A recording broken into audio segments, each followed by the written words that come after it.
Hey everyone. One thing I've been noticing lately is that a lot of the criticism I receive around AI isn't actually about AI at all. For example, I was discussing LM Studio on a recent video. My point was simple. LM Studio is analogous to a web browser. It's a piece of free software that lets you access, load, and interact with different models, just as a browser lets you access and interact with different websites. The response I got from some of you was essentially, AI is going to destroy humanity, unlike Netscape or Internet Explorer. Notice that's not a rebuttal to what I said at all. I wasn't talking about whether AI is good or bad. I wasn't talking about existential risk to humanity. I wasn't talking about the future of humanity. I was talking about a software interface. I was talking about a free piece of software that I enjoy using and that we use at my business. What I've realized is that some people are not responding to the argument you're making anymore. They're responding to the character they've cast you as in their head. These people have made me out to be something I'm not. They make you out to be a caricature.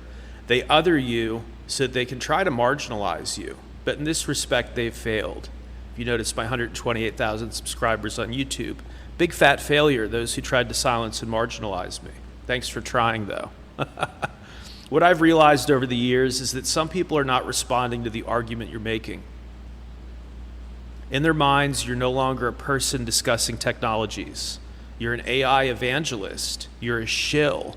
You're, quote, compromised. You're one of them. I'm compromised by what exactly? My own curiosity in my early 40s? My interest in open source software, which goes back decades, goes back to before I was in high school? My enjoyment of running local models on my own hardware? How am I compromised? I've been covering technology for decades. I've been skeptical of hype cycles my entire career. If anything, my history is the opposite of blind industry cheerleading, the opposite of something that crawled out of the Peter Thiel hot tub. But once somebody places you into a category, they stop listening to what you're actually saying to them. And that's the part that I'm starting to find kind of exhausting. This is kind of fatiguing. Not disagreement, not technical disagreements. I think disagreement is healthy. What's exhausting here is interacting with a kind of reflexive cynicism that seems intentionally dishonest and that has become detached from reality, and that I would argue is eating up our culture here in America and in greater sacred West. Literally eating up the culture like a fucking cancer. Another commenter on the same video I recently put up for all of your enjoyment, not to piss you guys off, just some thoughts I had for your enjoyment. Another commenter on the same video said something along the lines of, nothing has gone right since 2016. If you can't see that, Seaman, you're one of them. Think about that statement for a second. Nothing has gone right for you since 2016? Not one thing? Not a single positive development in 10 years? That's a decade. That's a tenth of a century.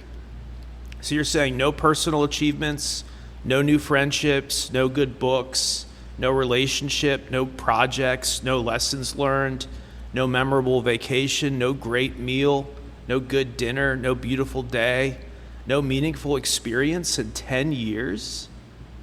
That's enough time for a child to become a teenager.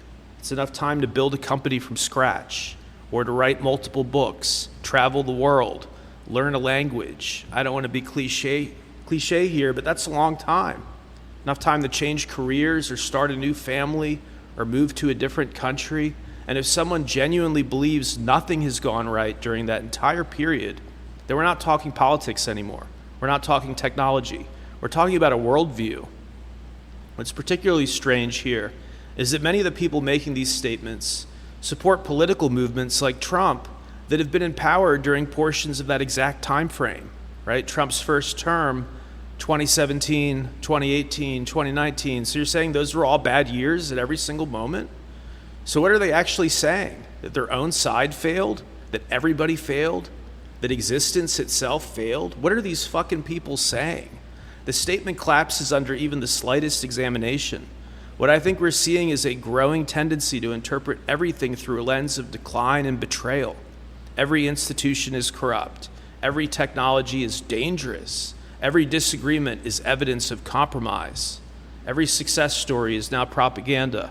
Every person who doesn't share your level of weird pessimism must secretly belong to some opposing tribe. They must be compromised. That's not skepticism. Skepticism asks questions. It asks for proof, asks for evidence. This is something different. It's a kind of learned helplessness, kind of learned hopelessness, masquerading as insight or superiority over the rest of us. These people know the least and they're acting like they have the answer.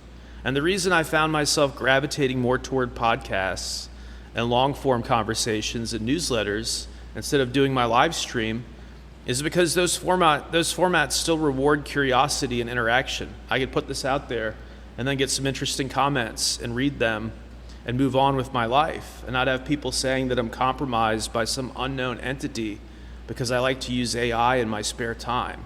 Super creepy and weird and cringe. These people are losing the culture.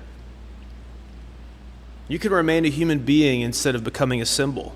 Because once people stop engaging with what you're saying, and they start engaging with some fucking caricature they've made of you, then the conversation's already over. Thank you guys. Have a great weekend.